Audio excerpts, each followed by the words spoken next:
வணக்கம் நண்பா. நாம நீங்க இந்த வீடியோவில் பார்க்க போறது என்ன பார்த்தீங்க அப்படின்னா காபி இந்த படத்தோட மூவி தான் பார்க்க போறோம். இந்த படத்தோட ஒன்லைன் எடுத்துக்கிட்டீங்க அப்படின்னா ஃபர்ஸ்ட் எடுத்ததுமே ஒரு ஹீரோ ஒரு ப்ரொடியூசர்கிட்ட கதை சொல்ல ஸ்டார்ட் பண்றாரு. அந்த கதைக்குள்ள இன்னொரு ஹீரோ வந்துட்டு டிராவல் ஆகிறாரு. அவருமே வந்துட்டு ஒரு ப்ரொடியூசர்கிட்ட கதை சொல்ல ஸ்டார்ட் பண்றாரு. அவரோட லைஃப்ல இந்தாண்ட கதை சொல்றவரோட டிராவல் ஆகிட்டு இருக்குது. ரெண்டு பேர்த்தோட ஒரே கதை ஒரே தடவோட ஆப்போசிட் லைஃப்ல டிராவல் ஆகிட்டு இருக்காங்க.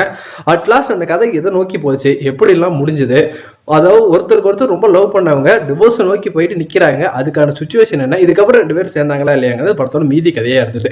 இந்த படத்துல ரசிச்சு பார்க்க வேண்டியது இவங்க சொல்ற கதை அவங்க லைஃப்ல டிராவல் வருது, அவங்க சொல்றது இவங்க லைஃப்ல டிராவல் வருது அப்படின்ட்டு ரொம்ப அழகா வந்துட்டு இந்த திரைப்படத்தை வந்துட்டு காட்சியமைப்பு பண்ண விதம் வந்து நல்லாவே இருந்தது.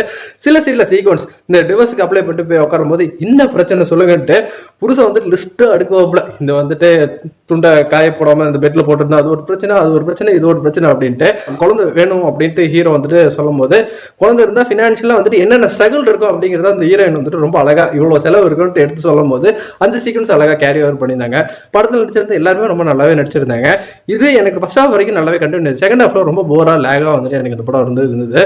இது ஃபர்ஸ்ட் ஹாஃப் பின்ன எடுத்துக்கிட்டோம் அப்படின்னா செகண்ட் ஹாஃப் எனக்கு கொஞ்சம் லேகாகவும் ரொம்ப வந்துட்டு எந்த இடத்துலயுமே கனெக்ட் இல்லாம வந்துட்டு இந்த படத்துக்கு மூவ் ஆயிடுது.